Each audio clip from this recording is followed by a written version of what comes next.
भारतवर्ष विविध सांस्कृतिक, वैचारिक एवं धार्मिक विभिन्नताओं से अलंकृत है।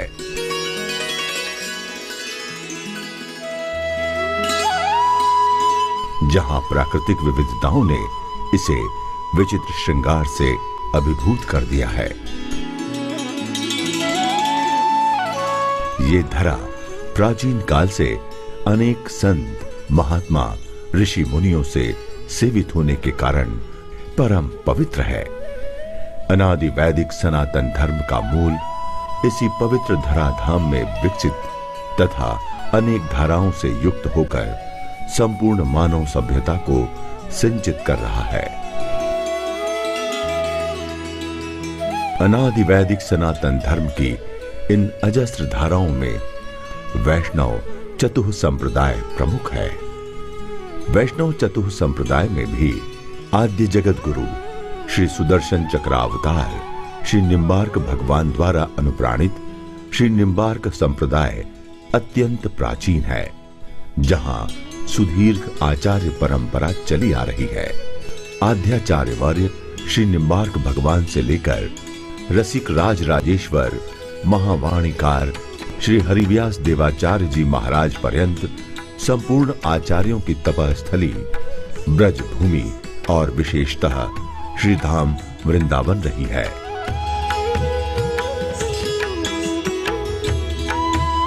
परंतु भक्तों की प्रार्थना को स्वीकार कर श्री हरिव्यास देवाचार्य जी महाराज ने अपने शिष्य प्रवर श्री परशुराम देवाचार्य जी महाराज को तीर्थराज पुष्करारण्य क्षेत्र में जाने की आज्ञा प्रदान की। पूज्य गुरुदेव की आज्ञा शिरोधार्य कर तीर्थराज पुष्कर के निकट निम्बार्क तीर्थ सलेमाबाद राजस्थान में श्री परशुराम देवाचार्य जी महाराज ने जगत गुरु श्री निम्बार्काचार्य पीठ की स्थापना की।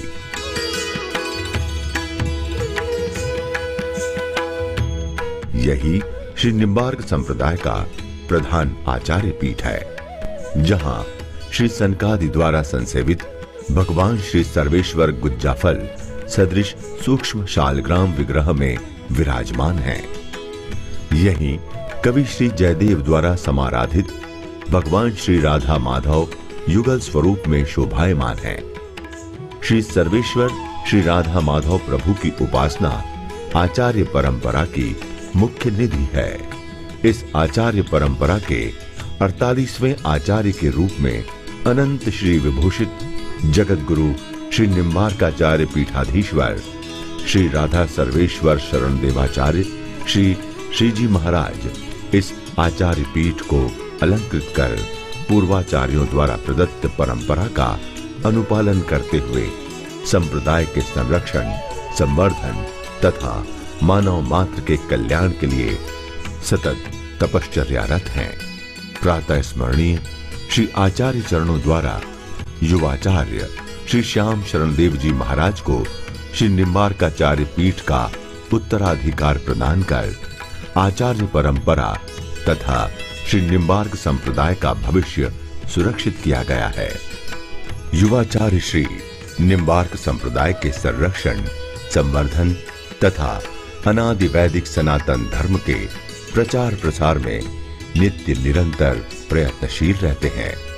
नित्य प्रातः काल श्री सर्वेश्वर श्री राधा माधव प्रभु के पूजन अर्चन के पश्चात युवाचार्य श्री अपने दैनिक कार्यों में संलग्न हो जाते हैं। युवाचार्य श्री प्रतिदिन श्री निम्बार्काचार्य पीठ में आने वाले श्रद्धालुओं से मिलते हैं तथा उनके शंका जिज्ञासाओं का समाधान करते हैं।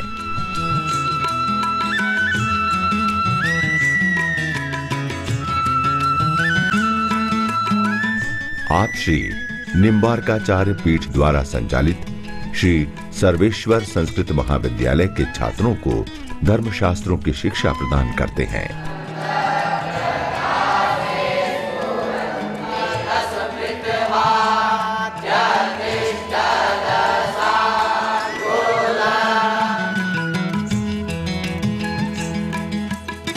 युवाचार्य श्री के लिए गौवंश की सेवा प्रसन्नता का विषय है, इसलिए आप श्री नित्य गौशाला में जाकर स्वयं अपने कर कमलों से गौवंश की सेवा करते हैं।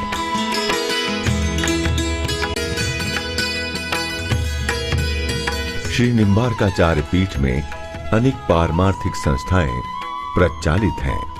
श्री सर्वेश्वर संस्कृत महाविद्यालय, श्री राधा सर्वेश्वर छात्रावास, श्री निम्बार्क मुद्रणालय, श्री हंस वाचनालय, श्री राधा माधव गौशाला, संत सेवा,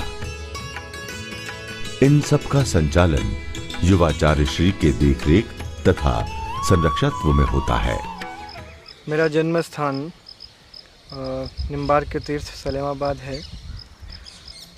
ठाकुर जी कृपा से इस परम पावन तीर्थ में जन्म लेने का सौभाग्य प्राप्त हुआ। लगभग 7 वर्ष की अवस्था थी जब मेरा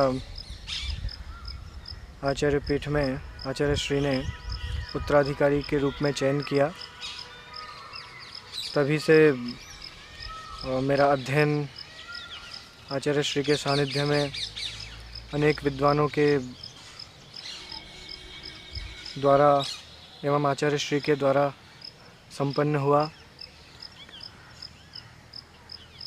शास्त्रों के अध्ययन के पश्चात फिर जब सनातन धर्म के प्रचार प्रसार के लिए आचार्य पीठ और संप्रदाय के प्रचार प्रसार के लिए मैंने बाहर जाना प्रारंभ किया। यद्यपि प्रतिवर्ष इस आचार्य पीठ में जन्माष्टमी के शुभ अवसर पर बहुत विशाल कार्यक्रम होते हैं। इस वर्ष सभी के द्वारा निश्चित हुआ कि इस जन्माष्टमी के महापर्व पर मेरे द्वारा श्रीमद् भागवत कथा के माध्यम से सभी को एक धार्मिक संदेश पहुँचे एवं जो हमारी निम्बार्क संप्रदाय की उपासना पद्धति है वह सभी को ज्ञात हो। निम्बार्काचार्य पीठ के द्वारा अनेक प्रकल्प प्रचलित हैं, जिसमें भगवान की अष्टयाम सेवा, अनेक स्थानों पर भगवत सेवा, मंदिरों का संचालन, अनादि वैदिक हमारी सनातन संस्कृति के संरक्षण के लिए वेद विद्यालय, संस्कृत महाविद्यालय, छात्रावास, औषधालय आदि अनेक संस्थाएं प्रचलित हैं। बस उन सभी को सुचारू रूप से और सुदृढ़ करने का प्रयास हम सभी कर रहे हैं। तो उसके लिए जो भी सभी से अपेक्षित सेवाएं हैं उन सभी के लिए भी हम सभी प्रयासरत हैं और समय समय पर सभी से प्राप्त होती हैं। वर्तमान परिप्रेक्ष्य में हम सभी देख रहे हैं कि हमारी अनादि वैदिक सनातन संस्कृति जिसका ह्रास हो रहा है, उस संस्कृति के रक्षण के लिए हम यहाँ पर छात्रों को हमारी भारतीय संस्कृति का अध्ययन कराते हैं। इस निम्बार्क तीर्थ में विशेष रूप से भगवान सूर्य नारायण की उपासना का विधान है, क्योंकि यहाँ पर निम्ब के वृक्ष में भगवान सूर्य नारायण ने निवास किया था, इसलिए इसका नाम निम्बार्क तीर्थ है। ये पूरा वर्णन पद्म पुराण में परिवर्णित है। 158वें अध्याय में उमा महेश्वर संवाद उत्तरार्ध में जो होता है वहाँ पर पूरा परिवर्णित है। इस निम्बार्क तीर्थ की महिमा है कि रविवार के दिवस यदि सूर्य भगवान की पूजा अर्चना और उपासना की जाए, उनके जो कुछ नाम हैं उन नामों का यदि चिंतन और स्मरण किया जाए तो अनेक प्रकार के संतापों से हम सभी को मुक्ति प्राप्त होती है। युवाचार्य श्री समय समय पर श्री श्रीजी महाराज से मार्गदर्शन प्राप्त करते हैं। सनातन धर्म के प्रचार प्रसार में अनवरत संलग्न युवाचार्य श्री के ओजस्वी एवं सुमधुर प्रवचनों से सनातन धर्मावलंबी लाभान्वित हो रहे हैं। सर्वोपरि भगवान की उस स्मृति में गोपांगनाएं होती,